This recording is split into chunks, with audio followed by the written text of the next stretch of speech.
Bien le bonjour et bienvenue à cette nouvelle capsule pour faire un petit rappel des concepts vus en électricité jusqu'à maintenant.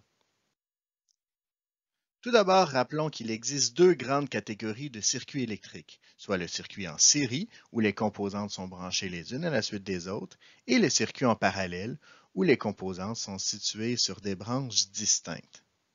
On appelle nœuds les points d'intersection des fils qui se retrouvent dans les circuits en parallèle.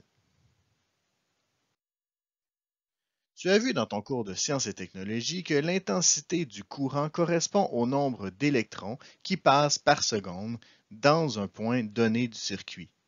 L'unité de mesure de l'intensité est l'ampère et il est possible de le mesurer à l'aide d'un ampèremètre. La tension, ou si vous préférez la différence de potentiel, est la différence d'énergie qui se trouve entre deux points distincts du circuit.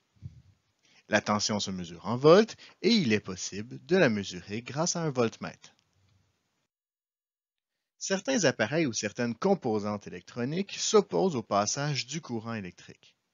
On dit alors qu'ils ont une résistance.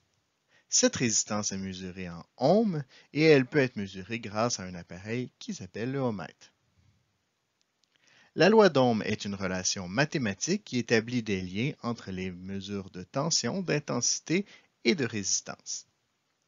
En fait, cette loi affirme que la tension et l'intensité du courant circulant dans un fil sont directement proportionnelles. C'est ce qui met fin à cette capsule, j'espère qu'elle vous a plu. Sur ce, je vous dis à la prochaine.